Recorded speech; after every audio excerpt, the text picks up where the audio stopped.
Muito boa tarde, são 12 horas e 13 minutos e é com muita alegria e com muita satisfação que nós estamos iniciando a edição desta sexta-feira, dia 11 de março, ao vivo pela Band Amazonas para toda Manaus e para vários municípios do interior do estado. Mais uma vez quero agradecer a grande audiência, a grande participação, a grande cumplicidade da capital Manaus, que nos honra, nos banha com uma grande audiência ao longo desses últimos 19 anos de atividades ininterruptas do nosso programa. E vocês do interior do estado cada vez mais também participando, nos ajudando, auxiliando, inclusive com muitas informações que nos chegam diariamente através do interior. Você pode ligar para a gente, pode mandar a sua mensagem de texto. Este é o programa Exija Seus Direitos, que está aqui com esse propósito de fazer valer o seu direito de cidadão, de cidadã, de consumidor e de consumidora. Seja muito bem-vindo à edição desta sexta-feira. Sexta-feira, vocês já sabem, nós temos o nosso quadro social, é o nosso quadro A Hora da Esperança. Hoje vocês vão conhecer uma história um pouco diferente das histórias que nós contamos nas edições do nosso quadro A Hora da Esperança. Vocês vão conhecer a história de uma jovem, tem 18 anos de idade e nasceu com um problema seríssimo no cérebro, mas é uma menina batalhadora, guerreira, ficou por muitos anos em cima da cama, mas vem se superando, vem suprindo esses obstáculos, vai superando as dificuldades da vida. E é uma história muito comovente e nós vamos tentar contar essa história o mais fiel possível aos nossos telespectadores e nós vamos também, com a ajuda das empresas e dos empresários, tentar realizar o sonho desta jovem de 18 anos. Eu fui chamada, fui discriminada pelas minhas dificuldades motoras, por não ser igual às pessoas, porque as pessoas hoje elas não estão acostumadas com a diferença dos outros. Isso te deixa triste? Muito triste, porque todos somos iguais. Olha, vocês vão se encantar com ela, vocês vão se encantar com a história dela e vão se comover com a luta diária para que ela possa superar esse obstáculo que ela tem desde quando nasceu. Vocês vão ver uma história muito bonita e muito comovente hoje no nosso programa.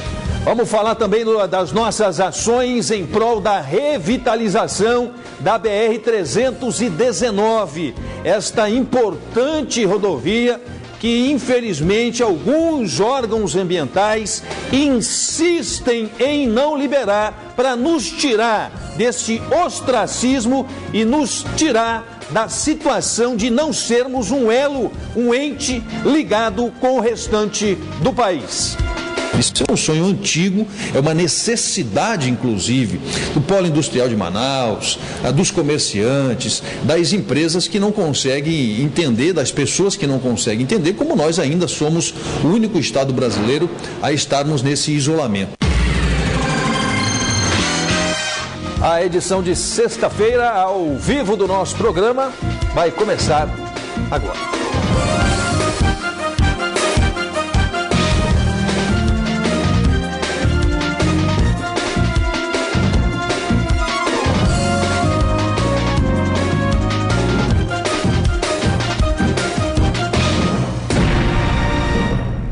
Olha, nessa semana nós aprovamos, os deputados federais aprovaram na Câmara dos Deputados um projeto extremamente importante, que é um projeto que visa levar um pouco mais de fé e um pouco mais de esperança aos portadores de câncer no nosso país. Eu, inclusive, tive a oportunidade de encaminhar o voto favorável e, sem dúvida alguma, trata-se de uma revolução. Ao mesmo tempo que nós estamos tratando isso como uma revolução, nós precisamos ter muita cautela, muito cuidado, porque até hoje não existiram estudos científicos para a comprovação da eficácia da pílula de fosfoetanolamina, conhecida como a pílula do câncer. Esta semana nós tivemos muitos depoimentos na Câmara dos Deputados de parlamentares que estão diretamente relacionados a essa questão e a esta causa do câncer no país. E, sem dúvida alguma, um dos depoimentos que mais chamaram a atenção na Câmara dos Deputados e foi replicado nas redes sociais, em programas nacionais de circulação nacional, foi o depoimento do deputado federal Celso Russomano. O pai dele era portador de câncer e utilizou por muito tempo esta pílula. O pai dele estava no fundo da cama, não tinha reação alguma, não falava, não caminhava, mal abria os olhos. O próprio parlamentar nos disse o seguinte: meu pai começou a utilizar a pílula e melhorou consideravelmente. Então foi um momento muito emocionante na Câmara dos Deputados. E ele alega o seguinte, que perdeu o pai pela ausência do medicamento. Que não apenas ele, mas a família dele tem a mais absoluta convicção de que o pai melhorou graças a esta pílula do câncer, que é uma pílula que vem sendo comercializada a preços extremamente populares, mas que agora a Agência Nacional de Vigilância Sanitária quer tentar barrar o que a Câmara aprovou, que é o de levar fé e esperança às pessoas portadoras de câncer. Porque existe muito interesse, inclusive, não deveria, mas existe muito interesse econômico, financeiro, das grandes multinacionais que fabricam remédios para câncer. E estas empresas que faturam bilhões e bilhões de reais à custa do sofrimento do povo pelo mundo inteiro, não tem qualquer tipo de interesse nessa questão. Nada. Interesse zero. É preciso que nós todos, que temos essa missão de ao menos proporcionar às pessoas, às famílias, um pouco mais de fé e esperança no tratamento, que todos nós tenhamos essa concepção de dividir isso com a sociedade brasileira. Porque eu, pessoalmente, já recebi muitos relatos de pessoas que melhoraram. Tomando esta pílula, melhoraram. E não é muito difícil a gente encontrar no nosso dia a dia, no nosso convívio, pessoas, famílias que perderam entes queridos por conta do câncer. Eu mesmo tenho parentes que, infelizmente, perderam a vida vítima de câncer. Então, são várias as famílias assim, e nós ficamos numa situação de impotência. Impotência. O poder público não garante o tratamento a essas pessoas. Quem pode faz o tratamento particular, mas quem depende do poder público sabe muito bem das dificuldades que é encontrada pelo Brasil afora. Pelo Brasil afora. Então, nesse momento, eu acho que a Anvisa, que é a Agência Nacional de Vigilância Sanitária, não deveria estar preocupada em tentar barrar o que nós aprovamos na Câmara dos Deputados. Deveria estar preocupada em fazer testes, em fazer pesquisas, em discutir de forma científica a eficácia dessa pílula e principalmente ouvir aqueles que a utilizaram e que dão os relatos de melhora. É isso que uma agência reguladora, uma agência de vigilância sanitária deveria fazer, sair em defesa dessas pessoas que não têm. Quando a pessoa é diagnosticada com câncer, ela perde a fé, ela perde a esperança, é o desânimo generalizado, porque sabe que não tem cura. Dependendo do estágio, do processo avançado ou não da doença, não tem cura. Aí fica tratando com remédios caríssimos para prolongar um pouco mais a vida das pessoas. E quem não tem dinheiro? Essa é uma pílula inovadora, muitos depoimentos favoráveis a essa questão, e eu acho que nós fizemos a nossa parte. Alguns médicos lá na Câmara se posicionaram contrários a isso, mas eu estou defendendo essa pílula com muita responsabilidade, sem falar que ela vai curar todos os males do mundo afora, mesmo porque não existe ainda comprovação científica, mas eu acho que pelo menos levar um pouco mais de fé, um pouco mais de esperança no tratamento dessas pessoas era o mínimo que uma Câmara composta por 513 deputados que representam a sociedade nos seus estados e a sociedade brasileira deveria fazer. Me posicionei favoravelmente, como vou me posicionar favoravelmente em todos os casos que envolvam a melhoria da vida das pessoas. É isso, é diante disso, deste fato concreto que nós estamos. Então, tomara que agora com a aprovação disso vai para o Senado, tomara que o Senado também aprove, para que a gente possa ter a produção em grande escala e uma produção popular. Enquanto isso, a Anvisa deveria se preocupar exatamente nessa questão, de discutir, de chamar os cientistas pelo mundo afora, para tratar, fazer um grande fórum no nosso país, trazer os especialistas nessa área, os prêmios internacionais dessa área de saúde pública, os grandes cientistas mundiais, para discutir essa questão. São milhares e milhares de relatos que pessoas que dizem: tomei a pílula do câncer e melhorei. Isso não vai ser levado em consideração. É a favor dessas pessoas e dessas famílias que nós precisamos, com responsabilidade, nos posicionar.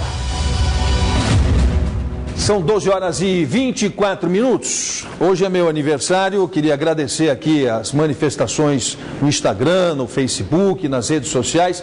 Como sempre é meu aniversário, eu não sei o que eles prepararam. Eles fazem aqui o roteiro como se nada tivesse acontecendo, né, Reinaldo? Você é testemunha disso. Eles fazem aqui o roteiro como fazem todos os dias, tudo bonitinho e tal. Eu não sei o que vai acontecer aqui no nosso programa, porque quando eles ficam aqui no estúdio, de braços cruzados, olhando para mim, é porque alguma coisa vai acontecer. E nesse momento eles estão todos aqui no estúdio, de braços cruzados, me olhando. Então alguma coisa vai acontecer. Mas eu vou seguir o roteiro. O roteiro agora diz que nós vamos falar sobre a BR-319. Vocês sabem que eu sou presidente... Vai entrar essa matéria? Vai. Eu sou presidente de uma frente parlamentar que tem quase 300 deputados federais. Essa semana, inclusive, eu tive uma reunião com o vice-presidente e com o secretário dessa frente, que é o deputado Expedito Neto, do Solidariedade de Rondônia, e o deputado Lúcio Moschini, do PMDB, também de Rondônia.